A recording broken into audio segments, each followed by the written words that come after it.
Very good evening to all of you. चलिए अब हम लोग अपना सेशन स्टार्ट करते हैं। हम लोगों ने अपने आखिरी सेशन में ये समझा था कि कौन लोग ITR 1 को फाइल कर सकते हैं, किस पर एप्लीकेबल है, किस पर नहीं एप्लीकेबल है, और कब ITR फाइल करना मैंडेटरी है। तीन बातों को समझा था। अब हम लोग इनकम फ्रॉम अदर सोर्स का एक फुल फ्लेश टॉपिक स्टार्ट करने जा रहे हैं, क्योंकि ITR 1 में तीन चीजें ही आती हैं: income from other source, income from house property और इनकम फ्रॉम सैलरी। अब मजेदार बात यह है कि इनकम फ्रॉम हाउस प्रॉपर्टी बच्चों ITR 1 में भी आता है, ITR 2 में भी आता है, ITR 3 में भी आता है, ITR 4 में भी आता है। क्या ऐसा पॉसिबल है कि हम आपको जब चारों ITR बताएं तो दोबारा से इनकम फ्रॉम हाउस प्रॉपर्टी बताएं? क्या ऐसा होने वाला है? The answer is no. The answer is no. ऐसा नहीं होने वाला। ठीक है, एक बार हम आपको इनकम फ्रॉम हाउस प्रॉपर्टी बताएंगे ITR 1 में, और पूरा पूरा आपको समझाएंगे, एक भी पॉइंट नहीं छोड़ेंगे, और एडवांस लेवल तक लेकर के जाएंगे, ताकि जब हम ITR 1 को शुरू करें तो, और 2 को, 3 को, 4 को, तो हाउस प्रॉपर्टी के बारे में बताएंगे कि बस हमने आपको बता दिया। तो एक बार आपको कायदे से बताएंगे ITR 1 फाइल करते समय। ठीक हो गई बात? चलिए अब हम लोग शुरू करते हैं। एक हमारे पास एक हमारे पास एक व्यक्ति है जिनका नाम है जिनका नाम है क्या नाम रखे, जिनका नाम है प्रॉपर्टी वाला, मिस्टर प्रॉपर्टी वाला। और इनके पास तीन तरह की प्रॉपर्टी है। बच्चों ध्यान से समझिएगा, इनके पास तीन तरह की प्रॉपर्टी है। एक पहली प्रॉपर्टी है जो कि लखनऊ में है। कहां पर है? लखनऊ में, और लखनऊ उत्तर प्रदेश में आता है, यूपी में एक प्रॉपर्टी। और इस प्रॉपर्टी में ये रहते हैं, इस प्रॉपर्टी में ये रहते हैं। ठीक है, इस प्रॉपर्टी में ये रहते हैं। इनके पास एक दूसरी प्रॉपर्टी है जो कि दिल्ली में है। इनके पास एक दूसरी प्रॉपर्टी है जो कि दिल्ली में है, जो कि रेंट आउट है, इन्होंने किराए पर दी हुई है बेटा। और एक इनके पास तीसरी प्रॉपर्टी भी है, एक इनके पास तीसरी प्रॉपर्टी भी है जो कि खाली पड़ी हुई है, जो कि मुंबई में। तो कहां कहां पर तीन प्रॉपर्टी हो गई? एक प्रॉपर्टी है जिसमें ये खुद रहते हैं, एक प्रॉपर्टी है जो कि किराए पर है, और एक प्रॉपर्टी है जो कि खाली है, जो कि खाली है। ठीक है, चलो अब जिस प्रॉपर्टी में ये खुद रहते हैं हम उसकी चर्चा करते हैं। जिस प्रॉपर्टी में ये खुद रहते हैं बेटा, उसका रेंटल कितना होगा मुझे बताओ। जिस प्रॉपर्टी में ये खुद रहते हैं उसका रेंटल होगा जीरो, उसका रेंटल होगा जीरो। अच्छा एक आपको कहानी सुना देते हैं इससे पहले, क्योंकि बिना कहानी सुनाए तो काम चलेगा नहीं यहाँ पर। ठीक है, एक ये प्रॉपर्टी है, एक ये प्रॉपर्टी है। चलो यहीं से शुरू करते हैं, यहीं से कहानी सुनाते हैं। इसका रेंट हो गया जीरो। क्या भाई, जिस प्रॉपर्टी में हम खुद रह रहे हैं उस प्रॉपर्टी में जो किराया होगा वो तो जीरो ही है, कोई किराया थोड़ी आ रहा है उससे, वो तो जीरो है। ठीक है, तो नेट रेंट हमारा जीरो हो गया, किसी प्रकार का कोई रेंटल इनकम नहीं है। ठीक है, और प्रॉपर्टी जब हाउस प्रॉपर्टी जब कोई रेंट नहीं है तो 30% डिडक्शन किस चीज का होगा? ये भी हो गया जीरो, किसी प्रकार का कोई डिडक्शन नहीं हुआ। ठीक है, किसी प्रकार का कोई डिडक्शन नहीं हुआ। लेकिन उसी जगह पर एक दूसरी प्रॉपर्टी थी जिसका रेंट था 2,40,000 रुपए, यानी कि 20,000 रुपए मंथली रेंट था बच्चों, 20,000 रुपए मंथली रेंट था बच्चों। तो इस पर 30% की डिडक्शन कैलकुलेट करी गई और एक अमाउंट निकाला गया। ठीक है, अभी हम अमाउंट पर नहीं जा रहे हैं, अभी हम सिर्फ आपको इनकम के बारे में बता रहे हैं, और उसकी टोटल इनकम आ गई हमारे पास। ठीक है, लेकिन जो मिस्टर प्रॉपर्टी वाला थे, मिस्टर प्रॉपर्टी वाला ने एक बात ये कही, उन्होंने ये कहा, उनका झगड़ा हो गया किसके साथ पता है? निर्मला ताई के साथ हो गया झगड़ा। निर्मला ताई के साथ झगड़ा हो गया, और झगड़ा इस बात पर हुआ कि उन्होंने कहा कि देखो ये मेरी प्रॉपर्टी है जो दिख रही है, इतनी बढ़िया प्रॉपर्टी है, घर के बाहर कार भी खड़ी हुई है, इस प्रॉपर्टी को हम लोग मेंटेन करते हैं। पता है कैसे मेंटेन होती है?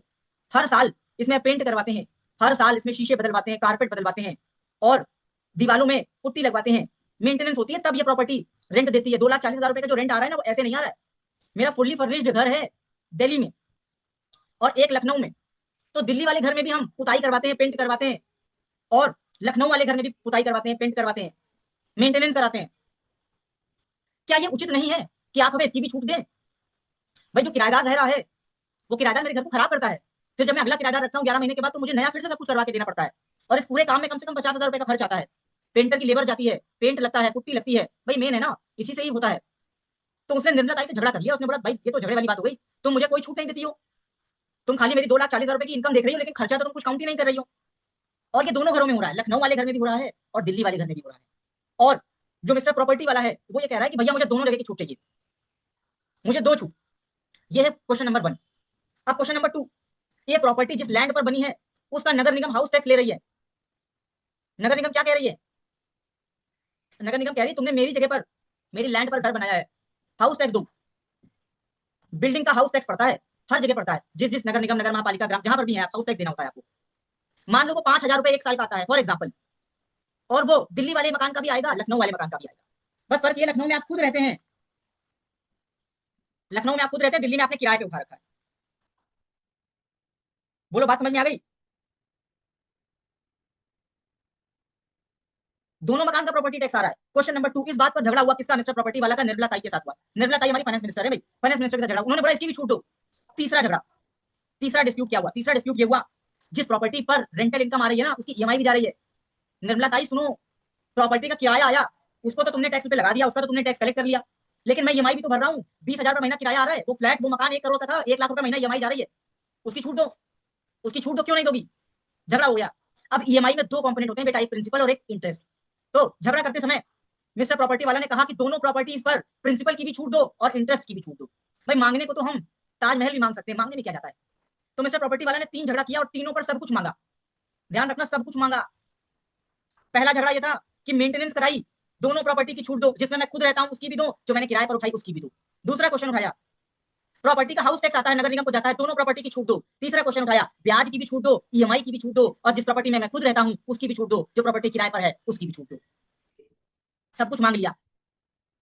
चौथी बात, चौथी बात पे झगड़ा हुआ, अरे मेरी प्रॉपर्टी 11 महीने ही किराए पर थी, 1 महीना तो खाली गया, तुमने 2,40,000 कैसे जोड़ लिया? 1 महीना कम करो इसमें से। जिसमें मैं खुद रह रहा हूँ उसमें तो 1 रुपए किराया नहीं मिला, लेकिन जिस प्रॉपर्टी को मैंने किराए पर उठाया उसमें से तो 1 महीना खाली गया। भाई नया किराएदार आएगा तुरंत थोड़ी आ जाएगा, 15 दिन 1 महीने का समय भी तो लगेगा। 20,000 रुपए मिला ही नहीं। एरियर, एरियर, एरियर को कैसे जोड़ दिया आपने? एरियर का मतलब पैसा मिला ही नहीं, बाद में मिलेगा, मिल गया तो नहीं मिला तो कोई बात। कोरोना में जब 2020-21 में कोरोना आया तो मिस्टर प्रॉपर्टी वाले को 1 रुपए भी किराया नहीं मिला, और वो रह रहा था। मोदी जी ने ऐसा कह दिया था कि कोई भी मकान खाली नहीं करेगा, कोई भी किराएदार अपने, कोई भी मकान मालिक अपने किराएदार से खाली ना करवाए, रेंट देते रहेंगे।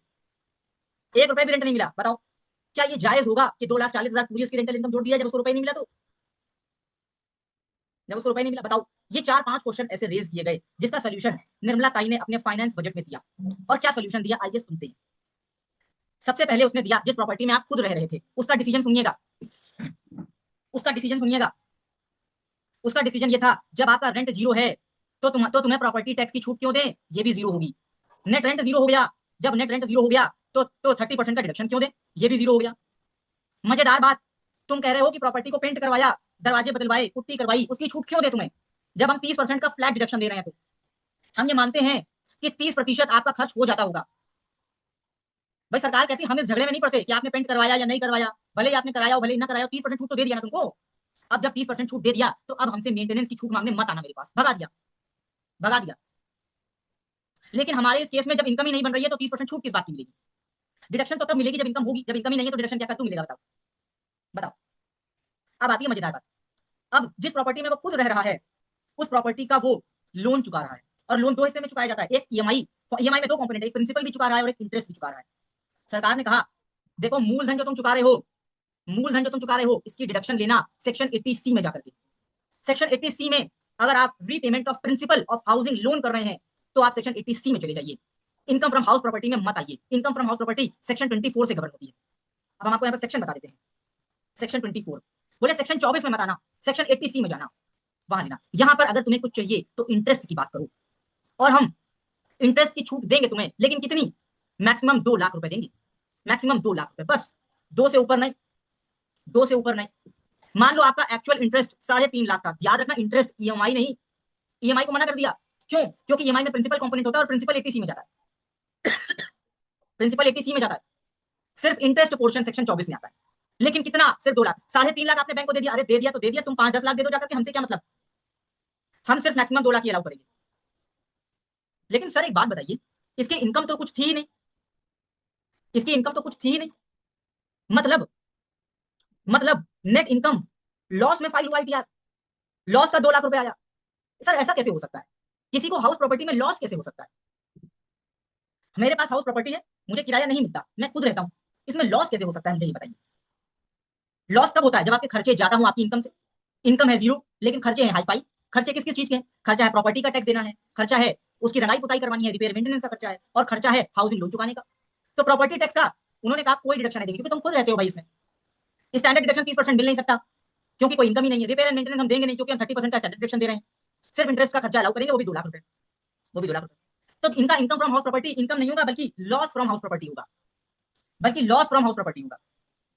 इनकम की बजाय लॉस फ्रॉम हाउस प्रॉपर्टी होगा। बताओ जरा, ये लॉस का आईटीआर जाएगा। क्या करें? मैंडेटरी है, क्या कर सकते हैं बताओ? करना ही पड़ेगा, करना ही पड़ेगा। बोलो बात समझ में आ गई? बोलो, बोलो बात समझ में आ गई? चलो, लेकिन ये सारी कहानी थी ओल्ड रिजीम की, ध्यान से समझना। ये सारी कहानी थी बेटा ओल्ड रिजीम की। नए रिजीम में बहुत बढ़िया बात कही। नए रिजीम में कहा कि रेंट का तो तुम्हें कुछ मिला नहीं, प्रॉपर्टी टैक्स का डिडक्शन हम देंगे नहीं क्योंकि तुम खुद रह रहे हो, रिपेयर मेंटेनेंस हम इसलिए नहीं देंगे क्योंकि हम 30% डिडक्शन की छूट दे रहे हैं। यहाँ पर तुम्हें 30% मिल नहीं सकता क्योंकि तुम्हारी कोई इनकम नहीं है। अगर कोई इनकम नहीं है और ये प्रॉपर्टी सेल्फ ऑक्यूपाइड है तो हम इंटरेस्ट की भी कोई छूट तुम्हें नहीं देंगे। भूल जाओ 2 लाख रुपए की छूट। क्यों भूल जाओ? क्योंकि तुमने नया रिजीम ऑप्ट किया है और नए रिजीम में 7 लाख तक की इनकम एग्जेम्प्ट होती है। नए रिजीम में 7 लाख तक की इनकम एग्जेम्प्ट होती है, तो तुम्हें कोई डिडक्शन हम अलाउ नहीं करेंगे।